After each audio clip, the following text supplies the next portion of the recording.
Marketing is a podcast for business owners and leaders, produced by my dad, Steve Davis, and his colleague at Talked About Marketing, David Olney, in which they explore marketing through the lens of their own 4 Ps: person, principles, problems, and perspicacity.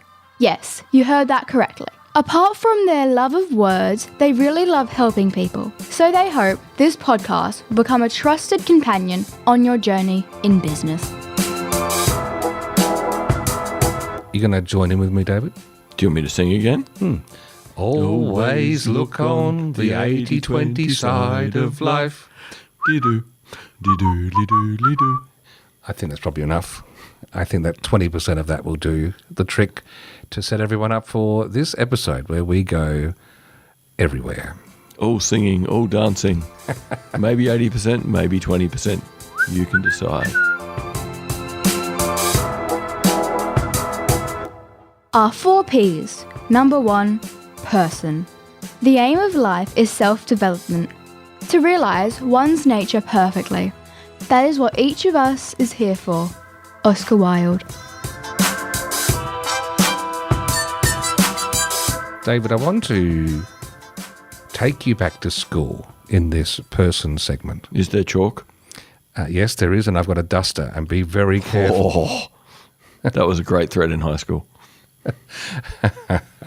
So you just watch yourself over there. I'll duck at the appropriate moment. I was just back from delivering a chat to the visitor information services people who run the visitor centres all around South Australia and other tourism services. And in my talk, it was about, you might like this, David, I was applying insights from Change Your Questions, Change Your Life by Dr. Marilee Adams. Always a great book to work with. Yes, and also the other book was Charles Duhigg's Super Communicators, and it was all about trying to be more present and communicate well and warmly when you're meeting visitors to your town, etc. And there was much to learn, as you would imagine, from those two, because we govern how we project ourselves if we take stock.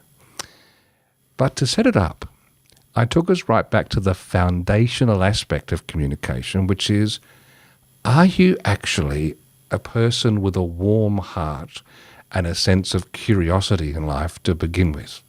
Because I think you would agree that something like that is really hard to fabricate. You kind of have it, or you don't. And that's why the advice in the HR world is to hire people with those sorts of innate cultural qualities, and you can train them to do the rest. Yeah, if you get someone with a good disposition and who would rather be happy than not happy, you can teach them almost anything after that point. But you can't teach someone who is engrossed in the consistency of misery to smile.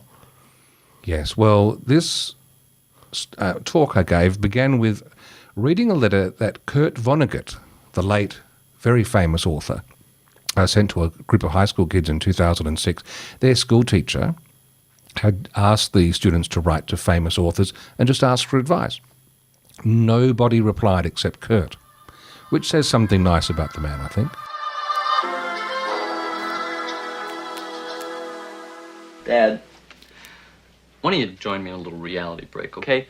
Just because you're in love with Dr. Turner, that does not mean you're going to pass her course. And you've got a major paper coming up on Kurt Vonnegut. You haven't even read any of the books. I tried. I don't understand a word of it. So how are you going to write the paper then, huh? Hi, I'm Kurt Vonnegut. I'm looking for Thornton Mellon. Want to come in? Dad?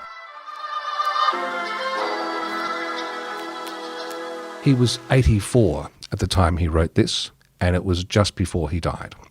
But I just want to read a couple of key passages here because I think from a person level, his advice was very much on target for our visitor people, and it is for pretty much all of us in business when we have to deal either with customers or just the people we're with.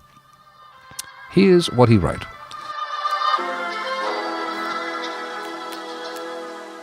November 5th, 2006. Dear Xavier High School and Miss Lockwood, and Messrs. Perrin, McFeely, Baton, Mora, and Conquista.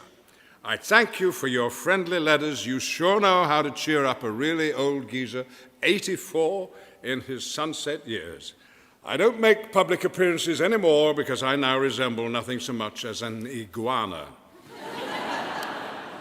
What I had to say to you, moreover, would not take long, to wit. Practice any art, music, singing, dancing, acting, drawing, painting, sculpture, poetry, fiction, essays, reportage, no matter how well or badly, not to get money and fame, but to experience becoming, to find out what's inside you, to make your soul grow. Seriously, I mean, starting right now, do art and do it for the rest of your lives. Draw a funny or nice picture of Miss Lockwood and give it to her. Dance home after school and sing in the shower and on and on. Make a face in your mashed potatoes. Pretend you're Count Dracula.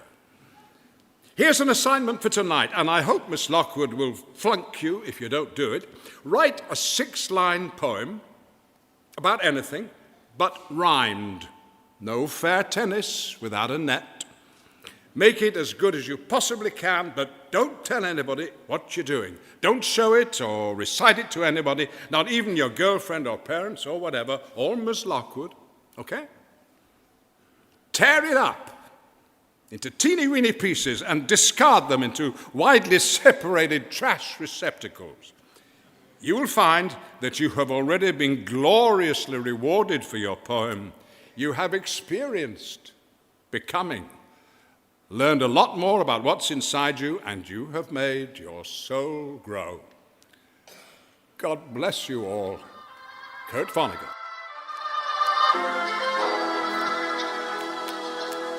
Wow. It makes so much more sense than Slaughterhouse-Five. Yes, doesn't it? Is it?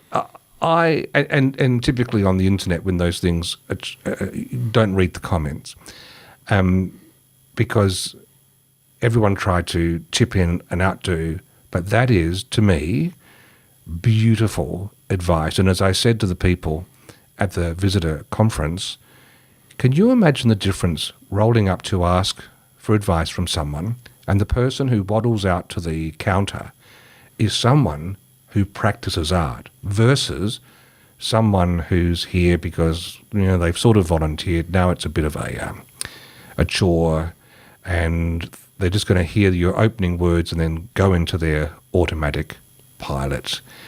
The person who practices art is actually going to be excited to want to help you have a great time and to solve some puzzles together. And even if they can't, well, just be a better person to be around. Yeah, art is the path to not seeing the next minute as frightening. Because anytime you're making something, you have an idea how you wish it would end, but you don't know how it's going to end. And part of the thrill is going, it might be what I want, it might be really different, sometimes it's not going to be good, but then I'll have another go and it will be different again. So art is the ultimate teacher of a kind of quiet, happy courage that the next minute can be really nice. Yes, it's a disposition of someone for whom the next minute could be really nice, as a eternal disposition of optimism. They're the people you want to deal with. I had to drop some dry cleaning off on the way in here today with you, David. And unfortunately, the poor man behind the counter, with lots of other dry cleaners closing. I wanted to say clothing. Closing for lack of clothing? Yes. Or closing because of excess of clothing? Excess. He is run off his feet, and the poor man looked harried. And only because I calmed the farm for him, acknowledged him, and made him feel good, we had a good interaction. But I can imagine someone going in there and just taking their day out on the poor dry cleaner. And vice versa. Yeah. It wasn't a place where you have the headspace to decide to make a face in your mashed potato. And it seems trivial, but I think if you don't and I'm talking to myself here as much as to anyone listening, if we overcram ourselves for whatever reason, and the 80-20 talk in a moment is going to deal with some of that, we lose the ability to sing with our kids or by ourselves or in the shower, to make that face and mashed potato, to be silly, to paint something, to try something.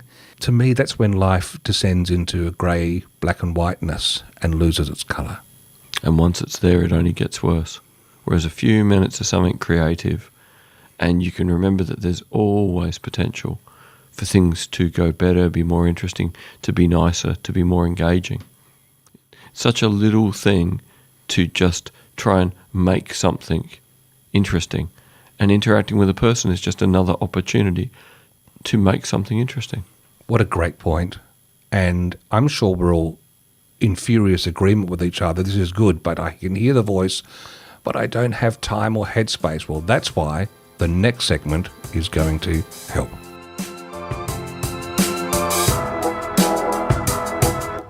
Our 4 Ps. Number 2, principles. You can never be overdressed or overeducated. Oscar Wilde.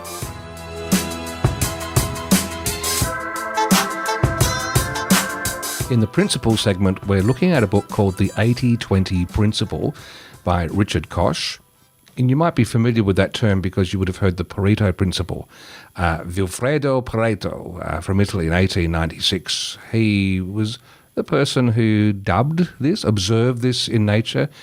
David, from memory, was he an economist? He was an economist, and he looked at his own time and then back at as much evidence as he could for the couple of 100 years leading up to his own time, and saw that there was a consistent pattern.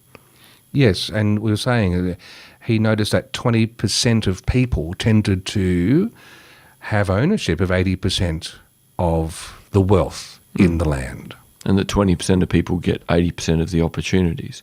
And he thought this might just be an economic thing, but as people became interested in his work, what they discovered is it doesn't really matter where you look on planet Earth. You see this 80-20 concept all over the place. So if you look at most physical environments, 20% of the species make up 80% of the biomass. You know, if you look at cities, top 20 cities in most countries hold 80% of the population.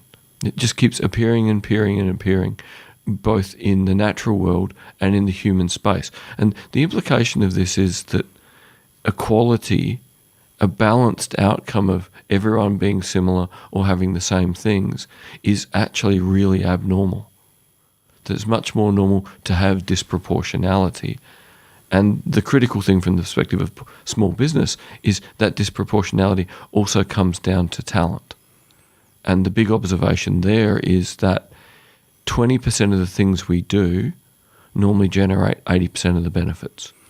80% of the things we do get 20% of the outcomes. And this is where, I've got to say, the book was really uncomfortable to listen to. This was hard. So Richard Koch, he goes through this and he makes the notes right from the outset that we are probably not using our time wisely, and we are churning away through our years, stuck in repeating the 80% of tasks that really bring little or no benefit to our enterprise. And everything in you, well, in me, wanted to say, no, I have to do these things. They have to be done. And he doesn't suffer fools gladly, does he? No. His point really is that if you can do more important things that get better outcomes, first of all, if you can, outsource the things that don't lead to good outcomes. If you can't outsource them, become far more efficient at them. If you can't become far more efficient at them, work out if they even need to be done at all. And, really just keep repeating that process of the 3 things. As I was reading the book, I got a little bit of a different response, and that is I realized this is why I left being an academic. Because, my whole existence in academia was 20% of my time was spent looking after students, and that was lovely, and teaching them was lovely. But 80% of my time was done doing stuff to prop up a wheezing and kind of useless institution. And that was physically exhausting, took up a huge amount of time, and led to very little remuneration. So I had kind of been on I have to do the 80% way too much of the time side. And when I went back and did the Masters in Strategic Communication, without kind of even realizing it, I decided I was going to live something far closer to Koch's description. What are you good at? Double down on that, triple down on that, quadruple down on that. Either outsource, minimize, or get rid of anything that you're not good at and you can't add maximum value and get maximum return on, which has made the last couple of years of my professional life infinitely more satisfying than working in universities was. I'm going to pick up on that use of term about doing things you're good at. Let's have a listen to Richard Koch himself as he teases us apart early on in the book. Let's turn now to the person who is stuck, who basically doesn't seem to be making headway. Maybe they get told, well, work harder. So they work harder. And what happens when they work harder? They get tired. Their mental energy begins to decline. Their physical energy begins to drain away. They may find that they are making sacrifices at work which are impinging negatively on their home life, on the life of the people they care for. So what does someone in that situation do? There are two answers to this. The first answer is to work out what the successful people are doing. Someone who is very successful in the same sort of job will be doing something which delivers that success. It's not a matter of personality, it's actually a matter of the method that they use. How are they successful? What do they do? Imitate it. You may feel pretty strange in imitating it, but nevertheless, if you do pretty much what the successful person does, you may surprise yourself in terms of the results that you have. Maybe it will seem a bit forced to start with, maybe it won't seem totally natural, but just imitate the thing that produces the results. The second thing that you can do is reflect on the successes that you have had. Everyone is successful at something. It may seem like you're getting nowhere, but there's a small part of your experience which actually does lead to success, where you feel relaxed, but also achieve the results that you want to achieve. Everyone has a 20% which produces 80% of the results, even if the overall results are not very impressive. So the key thing to do is to work out what it is, the few things you do, which are very successful. Now, they may not be things that there's much scope for in your present job, in which case, find a job where there's more scope for those. But everyone has a 20% which can produce very large results. Don't concentrate on the average result, which may be very disappointing. Concentrate on the very few things you do exceptionally well, which do lead to results, and just make sure you spend most of your time on those sort of activities. You see, this is what I still find this challenging. I'm not giving up. I'm going to work on it. And I get it. I get his message. Doing the things you're good at, not the things you love, is where you are using yourself most efficiently to benefit from this 80-20 principle. Is that how you read it? Absolutely. But there's the caveat, and that is if you do the things you're good at well enough and in a short enough time, you free time to do the things you love just because you love them, not because they are going to be the commercially viable bit of your life. By doing the things I'm good at well, the stuff relating to communications and business strategy and mentoring and marketing, I always have enough time for yoga and playing guitar.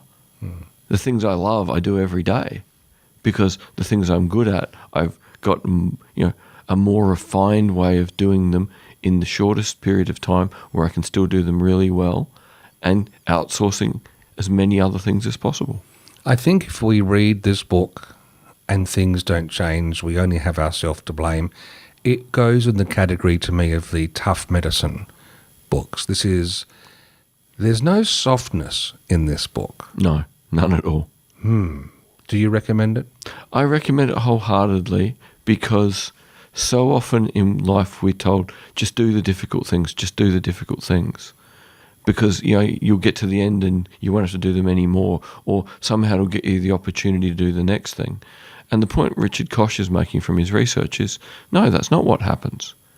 is the more time you spend doing the things you think you have to do that don't really add much value to your life, your business, or anyone's life that you care about, the less time you have to do the things you could do well. And by not doing those things well, you never get seen as the person who can do those things well. And if you're not seen as doing those things well, how are you going to get the opportunity to have a more satisfying work life? So it's a good book. It lays some challenges out, and it's there for us to embrace, and I imagine reread a few times and just see what we can reorganise. Some things to be jettisoned, some things to be brought up the list that we can do, because we typically can do the things we're good at faster. Not always faster, but just better. Good at, and it feels satisfying to tick those things off the list that you know you've done well. And we're normally less exhausted, and the great advantage of being less exhausted is you have more times for the things you love at the end of your workday. Any energy you can save in your workday is energy you can put into other things and other people and come back to work tomorrow morning feeling genuinely refreshed and enthusiastic because your time off was really lovely and your time at work was effective. And I like to think here of some people I meet in mentoring who are slaves to feeding their social media accounts, even though there's no real evidence of that helping their business. And I think that is not always the case, but it is the case 80% of the time. And it's where 80% of energy goes for maybe 20% of outcome. And that's probably a great example of looking at how we're spending our time and going, was it really that important? Is this where I'm getting bang for the buck? And the thing I like about this book towards the end is he goes into our personal lives and he also applies it there. And David, that's 80% of the podcast done. Our 4 Ps. Number 3, problems. I asked the question for the best reason possible. Simple curiosity. Oscar Wilde. Now, here's something interesting from the problem mailbag today. This wasn't actually mailed in by anyone. This was my experience using Perplexity AI in the week of recording. My character, Sebastian Longsword, was going to be speaking to the Australian Marketers Institute in SA, and with time at a premium, thank you, Richard Koch, yes, I heard that, I wanted to whip up a quick bio introduction for the speaker who was going to introduce me, and I just turned to Perplexity AI. How do you think it went? Historically, it would have done well, but the last few weeks, Perplexity's been getting a bit stupid. Well, I was actually quite reasonably impressed. All I said was, can you craft a short bio about Professor Sebastian Longsword from Adelaide relating to his pioneering work with short-form MBA degrees? And it came back with, Professor Sebastian Longsword is a renowned academic from Adelaide, known for his innovative approach to MBA education. He pioneered the concept of short-form MBA degrees, recognising the need for condensed yet comprehensive programs catering to busy professionals. Longsword's groundbreaking curriculum emphasises practical skills and real-world applications over traditional theoretical frameworks, equipping students with the tools to navigate the ever-evolving business landscape efficiently. His unique teaching methods, often infused with wit and eccentricity, have garnered widespread acclaim for making complex concepts accessible and engaging. His contributions have revolutionised MBA education, making it more accessible and relevant to the modern workforce. Now, in the fantasy world of Sebastian Longsword, that's magnificent. In the real world, there's probably a little bit of over-egging of the omelette there, but it was on brand until I looked at the sources. It gleaned that from none of these sources, even though it displayed them. There's a PDF of Robert Johnson, even spelled incorrectly, Rob TRT Johnson, Orange County, California Genealogical Society. There's one use of the word longsword in there. Wiki pages, nodenames.txt, cannot find anything. Full text of late medieval and early modern fight books, nothing. And then 2 really bizarre, obscure links, nothing. So that is just incredible. It's useless junk. I called them in a blog post citation decoration. I then turned on the pro version and asked it also to make mention of the wine list he has in his wine and textbook pairing, and it made a better bio. I won't read it all now. There's a blog post on the Talked About Marketing website you can read. But again, 16, 17, 19 sources cited. The first one is Talked About Marketing. Then we go down to number 8 and 9 are both from the MBA school website, which is the professor's website. 11 is from the Adelaide Show podcast. And then this is interesting to note too. The PR for the Whiskey and Trivia show the professor did in the 2023 Fringe, the YouTube video was cited, as was, in fact, it was cited twice, and also an interview that I did with the Wankonomics people was cited, and Lee Hopkins, who took photographs of the professor, has him mentioned on his site. So there are some that are relevant there, but there are heaps, again, completely. There's lots of word lists, and it's just the words that start with the letter B. And so, David, my lesson, before you have a couple of thoughts about this too, is I like the fact that AI tools are starting to show citations. Don't take the presence of citations to mean A, they were relevant, and B, were actually used in putting together the summary. So, as always with AI, we still need the human awake at the wheel. Most definitely. And the other aspect that's critical is even though a particular AI can be doing a good job for a period of time, that doesn't mean it will continue to do a good job. So always be open to, if you think you're having to work harder with your prompts to get a good result, and when you go and click on the references and go, well, where did you source material from? If it looks dodgy, well, then maybe it's time to change AI for a while. So this week, I swapped from paying for Perplexity for paying for the new version of ChatGPT 4.0 because the performance has increased. And AI is not something where you be brand loyal. At the moment, the only way we can make it clear we're not happy when they try things is with how we spend our time and our money. So if you're not getting the outcome you think you should from the quality of prompts you're writing, go and experiment with a different AI and see if you get a better outcome. We're in the middle of an AI arms race, so take advantage of it to get the best outcomes you can. Otherwise, you'll spend your day remaining perplexed.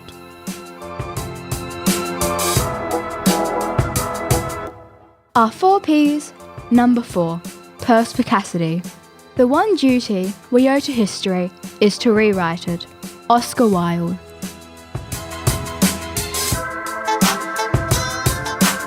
In the Perspicacity segment, David, it's the end of the world as we know it. And there's a song in that. There is.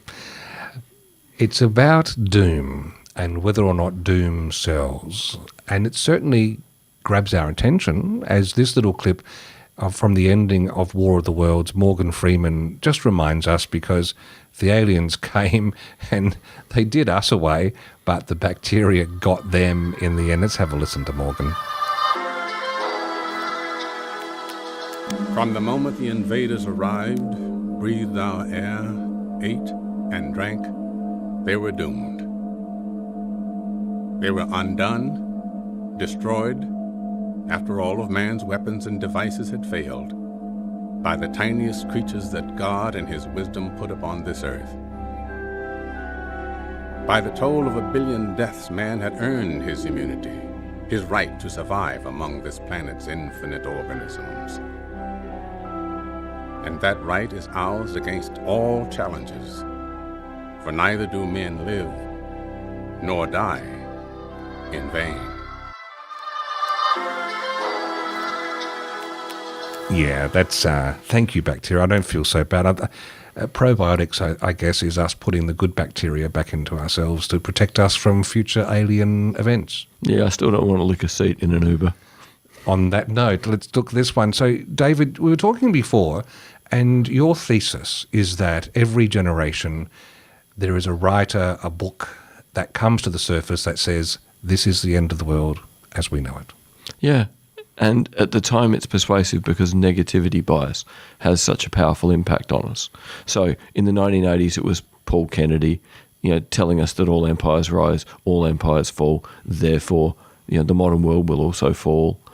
And in 2011, we had Richard Heinberg writing The End of Growth, basically saying the world as we knew it, the economy, society, politics as we knew it, was unsustainable and would inevitably collapse. And both books in their time did remarkably well. And I was sort of thinking about this in terms of kind of FOMO in marketing, fear of missing out.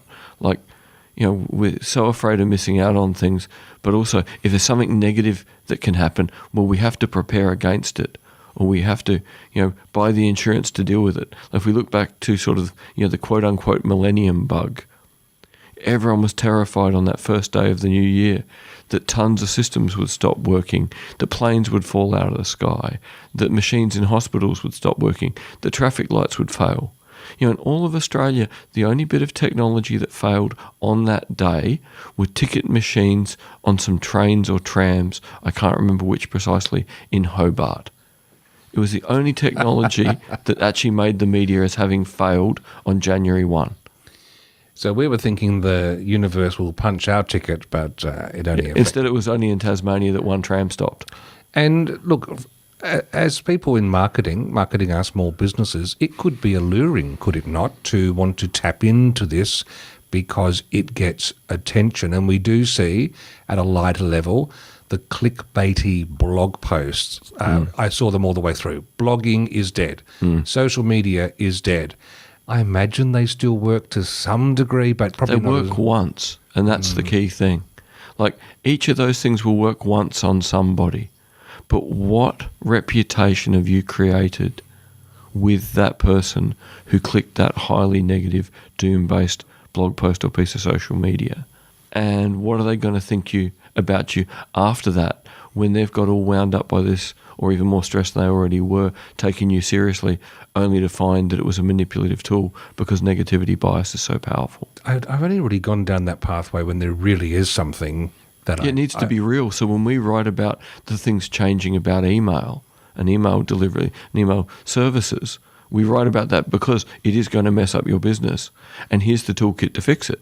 And we explain exactly why that thing is now different. It is impactful because we are not normally negative. And so I like to think, okay, we're facing a problem. Let's find how we can solve it.